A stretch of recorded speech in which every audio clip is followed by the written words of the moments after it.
दोस्तों आज के इस वीडियो में हम बात करेंगे। यहाँ पे एक नया अपडेट निकल के सामने आ रहा है। दोस्तों जैसा कि आप सभी जानते होंगे कि जेकेएसएसबी के द्वारा जो भी रिक्रूटमेंट कंडक्ट करवाई जाती है उस पर कोई ना कोई इशू बनता है और आगे जाके इस पर कोर्ट केस भी किए जाते हैं।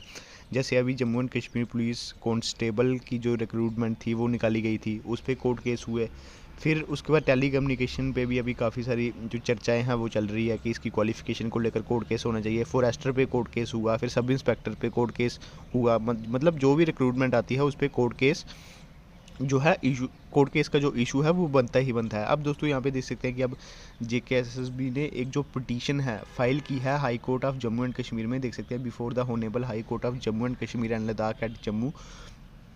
तो अब ये कैविएट पिटीशन क्या होती है? कैविएट पिटीशन दोस्तों ये होती है कि यहाँ पे सबसे पहले तो मैं आपको बता दूँ, ये कैविएट पिटीशन है ये कितनी फाइल करी गई है। यहाँ पे जेकेएसएसबी के द्वारा ये जो यहाँ पे पिटीशन है ये डाली गई है, यानी कि high court of Jammu and Kashmir. सबसे पहले तो बात करें तो ये जो आपका शेड्यूल होने वाला है conduct of OMR based examination, जो आपका 8 तारीख को है टेली कम्युनिकेशन का, और यहाँ पे पोस्ट ऑफ फोटोग्राफर, इन दोनों की कैविएट फाइल करी गई है। और उसके बाद दोस्तों दूसरे नंबर पे बात करें जो आपकी सब इंस्पेक्टर की रिक्रूटमेंट है, जो आपका एडवर्टीजमेंट नंबर 2 है 2024 का, उसके ऊपर यहाँ पे जो कैविएट पिटीशन है वो यहाँ पे दर्ज करी गई है। किसके द्वारा? जेकेएसएसबी ने करी है।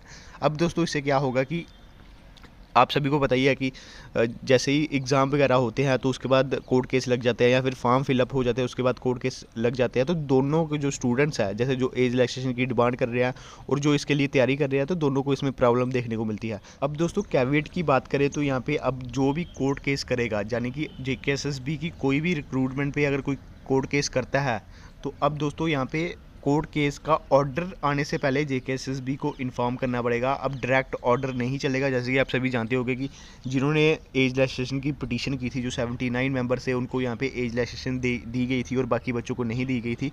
अब दोस्तों क्या होगा, अगर आप कोर्ट केस करते हो, अगर आप कोर्ट से स्टे लेने की बात करते हो या फिर कोई भी ऑर्डर पास करने की कोशिश करते हो, तो सबसे पहले क्या होगा कि सबसे पहले जेकेएसएसबी को इसकी पूरी जानकारी दी जाएगी, यानी कि जेकेएसएसबी भी अब इसके बिहाफ पे फाइट कर सकता है जो भी उनका रहेगा। बाकी जेकेएसएसबी को सबसे पहले बताया जाएगा, उसके बाद ही ये ऑर्डर जो है पास किया जाएगा, यानी कि उनको भी पूरा मौका मिलेगा इस केस के बारे में जानने का, पूरा जो भी क्यों कोर्ट केस किया गया है। और जेकेएसएसबी जो है इसके खिलाफ पिटीशन भी दर्ज कर सकते हैं। तो ये सब, यानी कि यही कैविएट जो पिटीशन है ये फाइल की गई है। ये अभी सिर्फ 2 रिक्रूटमेंट के खिलाफ की गई है, एक कांस्टेबल फोटोग्राफर, और उसके बाद दोस्तों बात करें तो टेली कम्युनिकेशन के खिलाफ ये की गई है। बाकी दोस्तों जेकेएसएसबी के जितने भी एस्पिरेंट्स हैं, आप हमारे टेलीग्राम ग्रुप के साथ नहीं जुड़े हैं तो आप जरूर ज्वाइन कीजिएगा, क्योंकि यहाँ पे सभी अपडेट्स आ जाते हैं। तो कोई भी आप मिस मत करना, कोई भी एडवर्टीजमेंट नोटिफिकेशन आता है या छोटा से छोटा अपडेट आता है हमारे टेलीग्राम ग्रुप में डाला जाता है। तो टेलीग्राम ग्रुप को कैसे ज्वाइन करना है, टेलीग्राम पे डी लेटेस्ट इन्फो आप देख सकते हैं, नहीं तो आप जो है इस वीडियो को डिस्क्रिप्शन बॉक्स में जाकर लिंक आपको मिल जाएगा, वहाँ पर जाकर भी आप ज्वाइन कर सकते हैं। तो दोस्तों धन्यवाद, यही था हमारा आज का वीडियो।